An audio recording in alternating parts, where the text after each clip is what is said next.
All right. Welcome to the other side of the cell. This is Michael Jackson coming at you again. The purpose of what we're going to go into this week is we're going to start with a series of interviews of different people that's been associated with street beefs or fought in the yard or just have a story to tell about redemption and coming back from, maybe incarceration or a rough childhood or whatever.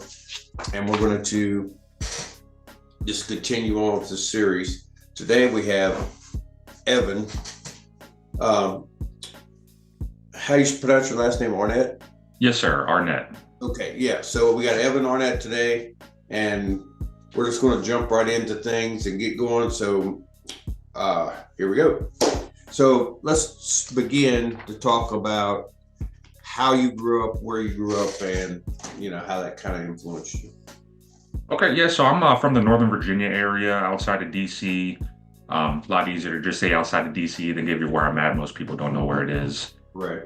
But anyway, so when I was younger, parents split when I was about 9 years old. So, came from a single family household. I think, plenty of people know what kind of issues tend to come with that, but, a lot of disruptions, things of that nature, not being able to get all the mentorship and leadership I need. But just kind of started me off on a bad path early that I was luckily able to get out of. But yeah, just start with that single family household or parent household was not ideal, but here I am still pushing forward.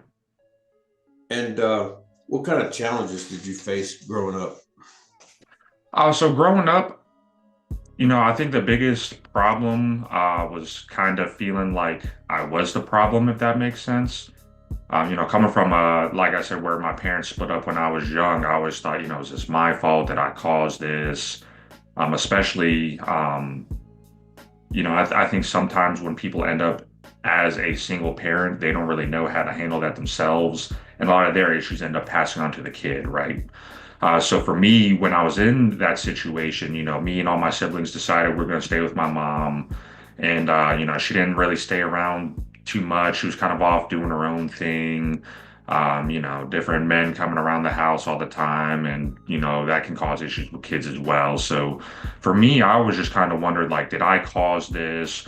Why am I in this position? Why does it seem like, my mom doesn't even want to be around me? Why does it, I grew up thinking that my mom hated me just from the interactions that we had.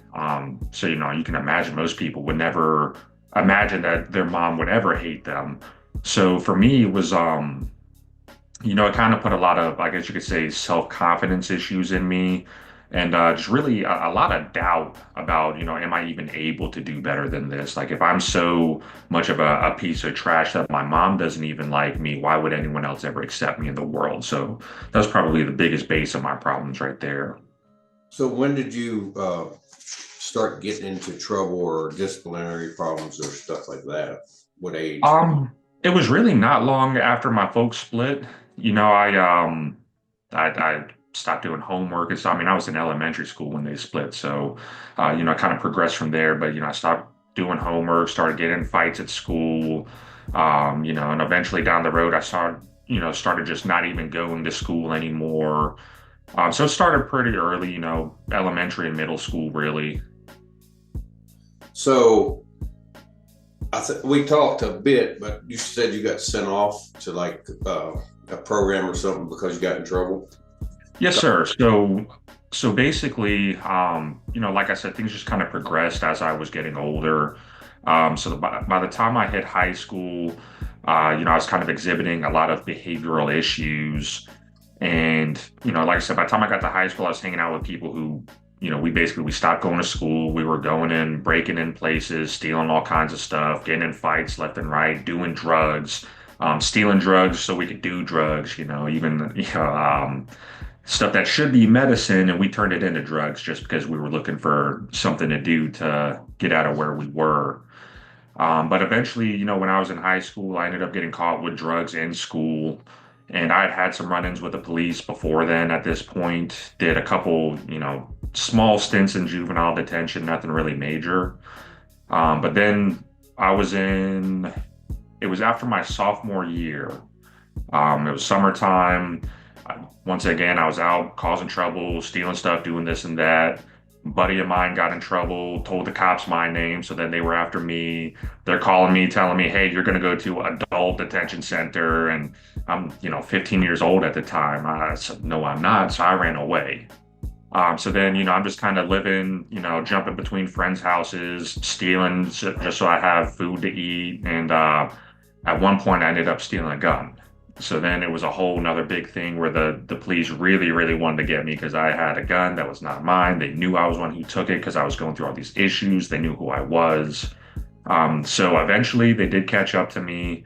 They caught me, realized who I was. And so originally I went to juvenile detention. They put me back there just as kind of like a holding while they sorted stuff out and while I was going through my court procedures. Right. So I was in juvie for, maybe a couple months or so.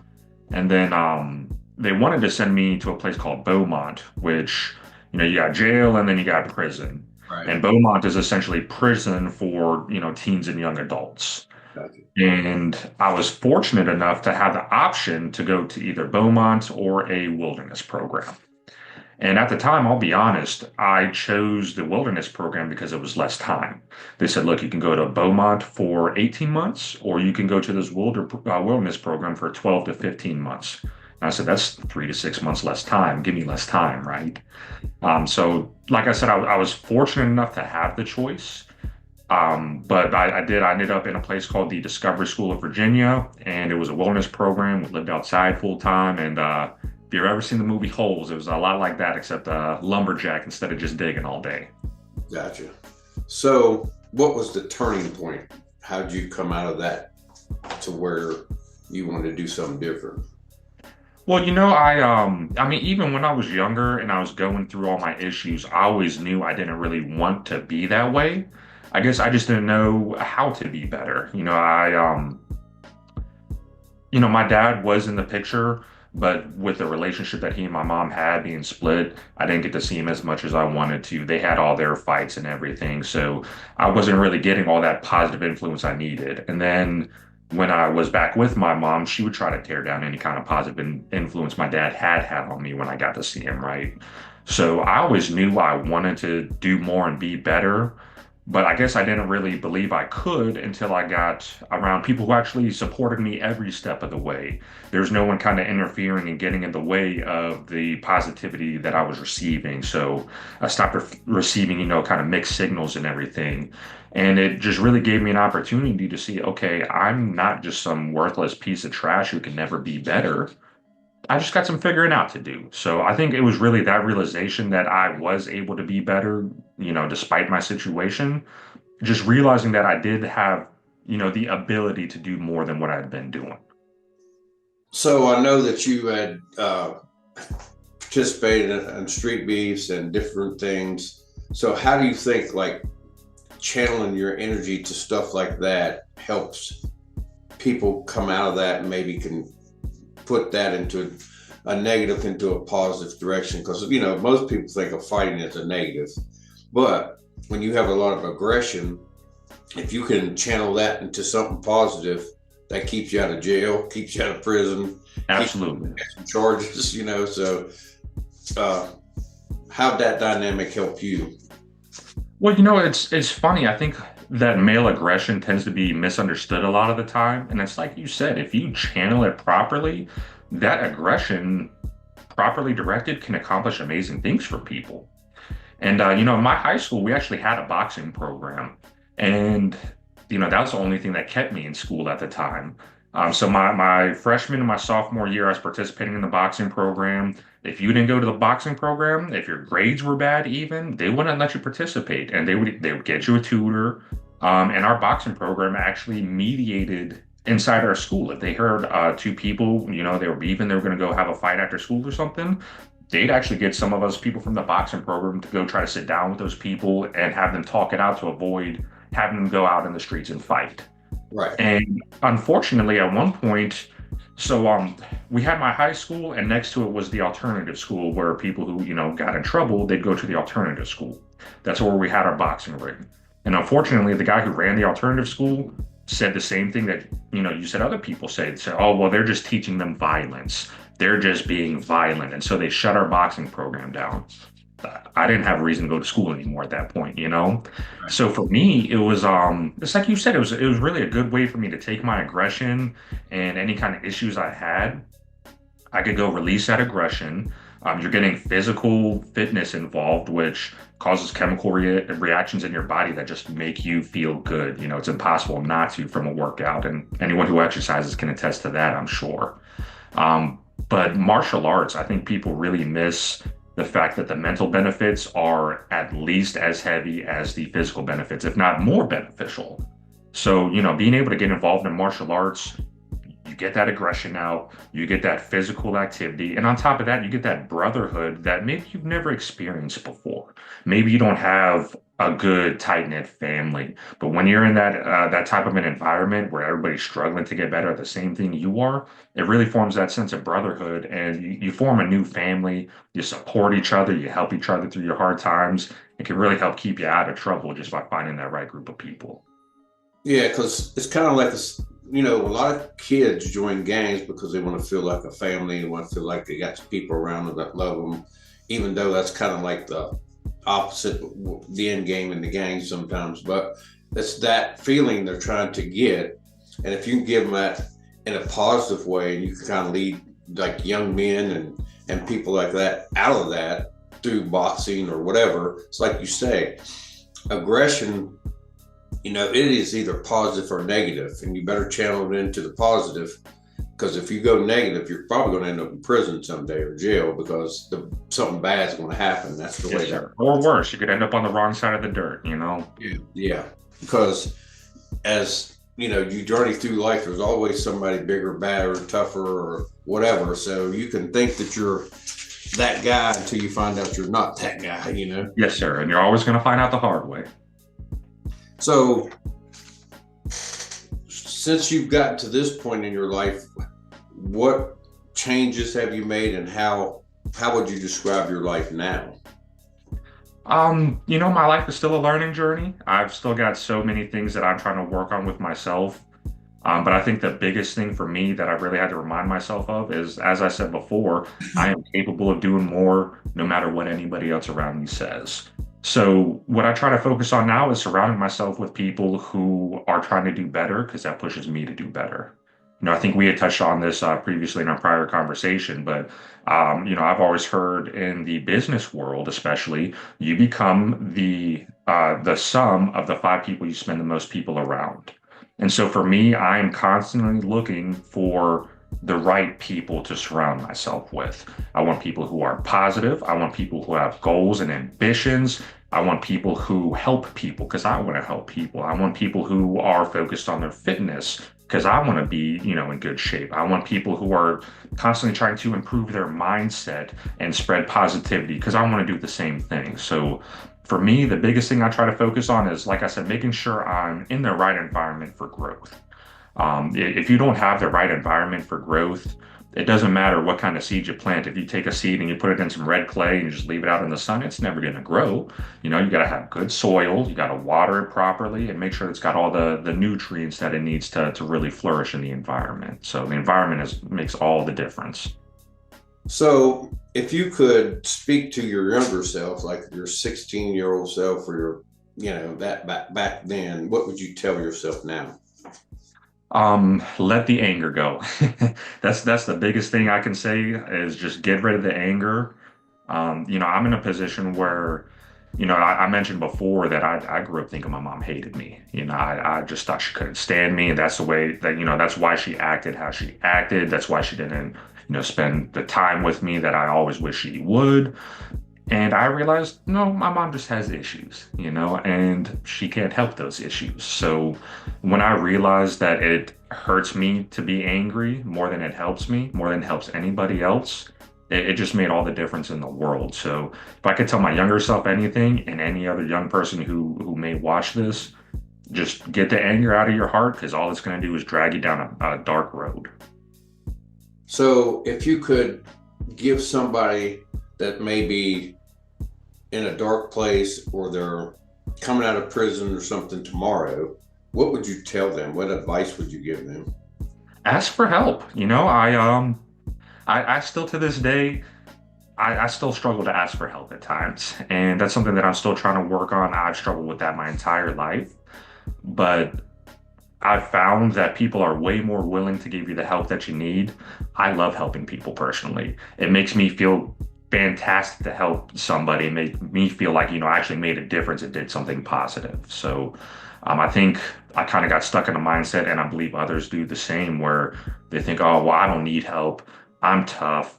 I'm Yeah. going to figure this out. And then they just kind of keep struggling when someone could really shorten that learning curve. So ask for help, get a good mentor, and, start building that positive environment around yourself.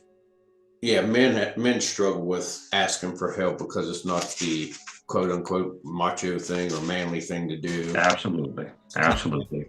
I always tell people, never tell your son not to cry, because like if they fall down, you say, stop crying, be a man. Well, no, because that just perpetuates that. And as they get older, they don't know how to deal with certain emotions because it was always suppressed. And that can Absolutely. do a lot of damage. It's knowing when to cry. When is it appropriate to cry and have those emotions show. So, and you might not know that if you don't, have that positive role model that we were talking about, right? So, just ask for the help. Don't be afraid to ask for help. If you are really struggling with something, everybody's out here struggling, and everybody, for the most part, likes to help people because then they feel good about themselves, right? So just don't be afraid to ask for help.